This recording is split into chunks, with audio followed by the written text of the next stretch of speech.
Hello, I'm Nikki P. I have a degree in film. There are a lot of great movies about robot uprisings. But what if that robot was your girlfriend? That's the profound question that drives Companion, the new movie from the unhinged creators of Barbarian. I loved Barbarian, and that's part of what drew me into Companion. I was very curious to see another movie in that vein that's not afraid to change the game every 10 or 15 minutes. I'm gonna tell you up front, Companion is not Barbarian. Companion does share some DNA with Barbarian in that it is super idea-driven. There are tons of little twists and turns and riffs on the idea of the robot uprising movie. Zach Kreger, who wrote and directed Barbarian, produced this movie, but it was written and directed by Drew Hancock, who, as far as I can tell, didn't play any major role in creating Barbarian. It's just nowhere near as well-produced, well-crafted, well-written. The script isn't flat out bad. In fact, it's kind of fun and funny in certain stretches. I appreciated how playful and inventive it was, but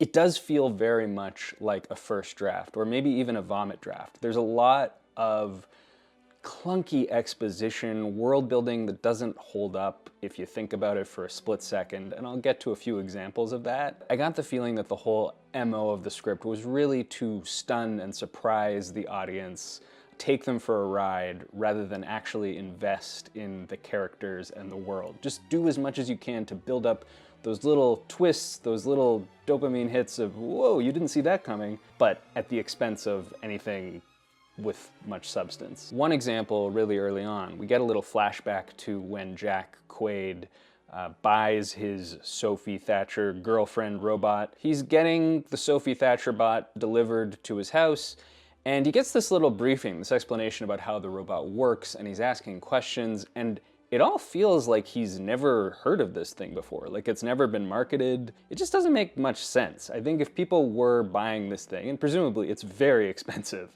you would know a thing or two about exactly how it operates. It's clearly just a scene put in there so that we can understand how the robot works.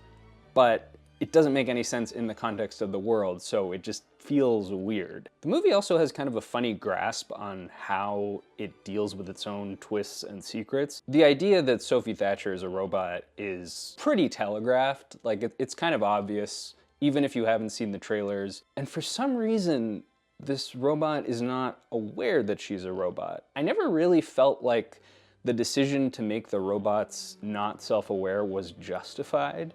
It seemed like yet another grab for, let's surprise the audience, let's surprise the Sophie Thatcher bot. Again, if you think about it for a split second, she's gonna run into other Sophie Thatcher bots if this is a successful robot that's out there in the world. And in fact, she does. At the end of the movie, she sees another Thatcher bot. So what's the point of the robots not knowing they're robots? It's to surprise us. It's to have a fun scene where Jack Quaid has to prove that she's a robot. But again, it doesn't hold water, and it doesn't cost the Thatcher bot anything really to learn that she's a robot. She recovers pretty quickly. In the back of my mind, I was wondering, are the robots not self-aware because it's gonna turn out Jack Quaid is somehow a robot? And the movie almost got close to going there, but Jack Quaid isn't a robot. There's also this idea that the robots are recording everything, that there's a tape that people can refer back to of everything the robot has experienced. And for some reason, this is a surprise to Jack Quaid, but I don't think that that feature would be a secret. I feel like, if anything, that would be part of the marketing of the robot. Like that Black Mirror episode where you can record your whole life through your eyeballs. People want that footage. I mean, just for friggin' social media influencers, that would be amazing to have this constantly recording record of everything going on. I mean, maybe there are some parts that you wouldn't want people to see, but this would be a feature, not a bug. And it would certainly not be a surprise to Jack Quaid that everything that's been going on has been recorded. There's this scene where a cop catches Sophie Thatcher breaking out of a car, and he approaches her, but he never brings up the fact that clearly something dangerous and spooky is up. This cop just kind of ignores it, and we never hear him even reference like, hey, what the hell is going on here? Companion also plays with a lot of very loaded imagery. We've got violence and murder and torture and sexual assault, all kinds of gnarly stuff that it's really being quite cavalier with.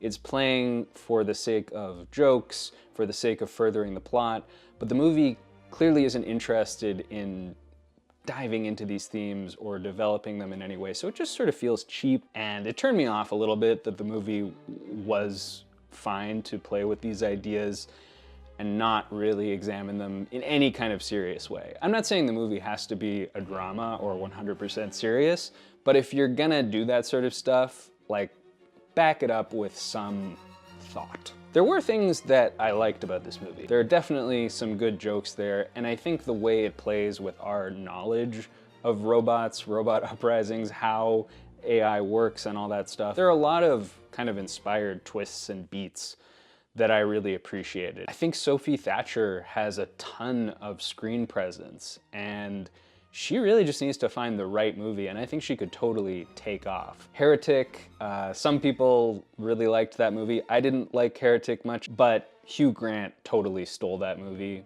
from everyone, so I barely even remembered she was in that. This is definitely more her movie. I think she's a compelling presence, and this movie really harnesses that presence. Let me talk about Jack Quaid for a second. In some ways, this is like a brave performance because he is playing a real lunatic, loser, bad guy. There's a lot of stuff in this movie that does not make him look good, and he strikes me as unafraid to lean into that scary incel loser thing. I just wish that his character had been explored in a deeper way. I mean, there's stuff there. There's the lonely guy who lives alone and goes to the extent of buying his own girlfriend. There's room for the audience to connect with that in a real way.